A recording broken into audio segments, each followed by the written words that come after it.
Dhanik Bharat educational institutions inter IIT JEE NEET admission open. అట్లా నడవదు. వాళ్ళు ఇంటికి పోయినామంటే అది సేఫ్టీ మ్యాటర్ కిందకి వస్తుంది. ఓకే, ఇప్పుడు మా సేఫ్టీకి మా రక్షణకి భంగం కలుగుతుంది, వీళ్ళ వల్ల మా పిల్లల మీదకి వస్తున్నారు, మా మీదకి వస్తున్నారు అని కేసు పెడితే అది లాక్కోలేం, పీక్కోలేం, అట్లా ఉంటది అన్నట్టు. సో పోలేం, ఇంటికి పోలేం. ఇప్పుడు వీళ్ళు చేసిన పని వీళ్ళకి తెలుసు కాబట్టి ఇంటికి పోతే ఎంబటే గదే చేస్తారు. ఎంబటే పోలీసులకు ఫోన్ చేసి మాకు సేఫ్టీకి ఇబ్బంది అవుతుందని చెప్పి చెప్తారు. పోలీసులు వచ్చి ఇది చేస్తారు అనమాట. సో వాళ్ళ ఇంటి అడ్రస్లు అన్ని ఆన్లైన్ లో వెబ్సైట్ లలో ఉన్నాయి. Companies house UK government website లోనే ఉన్నాయి. కాకపోతే వెళ్ళలేని పరిస్థితి. ఇక మిగతా కంపెనీస్ అన్ని రిజిస్టర్ చేసిన కంపెనీస్ అన్ని ఒకటే అడ్రస్ మీద ఉన్నాయి. అంటే ఈ కంపెనీలన్నీ అదే నేను అడగాలనుకున్నా. 9 కంపెనీలు కనిపించినాయి సైట్ లో ఎక్కడో చూస్తే నాకు. ఆ 9 కంపెనీలు ఒకటే అడ్రస్ మీద ఉన్నాయి. అట్లా చేసుకోవచ్చా? వాటిని బ్రీఫ్ కేస్ కంపెనీలు అంటారు మన దగ్గర, అక్కడ కావా అవి? కంపెనీలు ఒక అడ్రస్ మీద ఎన్నైనా చేసుకోవచ్చు అన్న, అట్లా ఏం లేదు. ఎట్లా అంటే ఇక్కడ 15-20 పౌండ్లు పెడితే కంపెనీ రిజిస్ట్రేషన్ అయిపోతుంది. ఓకే, అంటే మన పైసలల్లో 2-3 వేలల్లో కంపెనీ రిజిస్ట్రేషన్ అయిపోతుంది. ఒక అడ్రస్ అది ఇది ఉంటే అయిపోతుంది, దానికి పెద్ద సమస్య ఏం లేదు.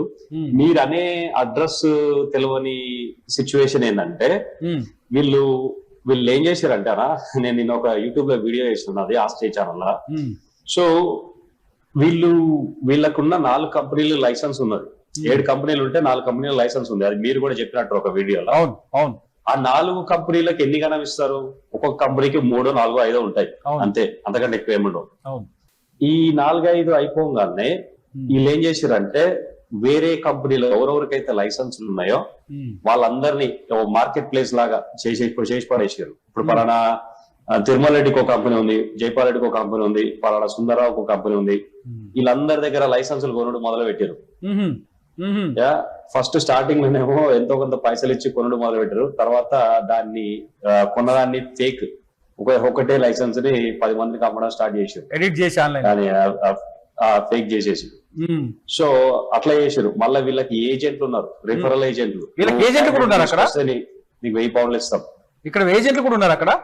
ఇక్కడ వీళ్ళకి ఏంటంటే వీళ్ళు ఏం చేశారంటే స్టూడెంట్స్ ని లేదంటే జాబ్ లేని వాళ్ళని పట్టుకొని మేము వీసాలు ఇస్తున్నాము, మీరు ఒక క్యాండిడేట్ నువ్వు పట్టుకొస్తే నీకు 700 పౌండ్లు ఇస్తాం, 500 పౌండ్లు ఇస్తాం, 1000 పౌండ్లు ఇస్తాం అని చెప్పేసి అట్లా అసలు విపరీతంగా చాలా మంది 300 నుంచి 500 మంది విక్టిమ్స్ ఉన్నారంటే అర్థం చేసుకో. 300 మంది నుంచి 500 మంది ఉన్నారు వీళ్ళ విక్టిమ్స్. ఎస్, ఒక తమ్ముడితో మాట్లాడుతుంటే ఆయన అదే చెప్పిండు. ఆయన పోయినప్పుడల్లా గుజరాత్ వాళ్ళు, నార్త్ వాళ్ళు, పంజాబ్ వాళ్ళు, పాకిస్తాన్ వాళ్ళు ఉండేది ఆఫీస్ లా. మేము కూడా పైసలు ఇచ్చినాం అని చెప్పేటోళ్ళని. అదే రేపు మన ఇంటర్వ్యూలో వస్తున్నది, అవన్నీ తెలుస్తాయి. 300 మంది అంటే దాదాపు ఈ స్కామ్ వాల్యూ ఎంత ఉండొచ్చు మన అంచనాల ప్రకారం, మనం వేసుకునే లెక్కల ప్రకారం?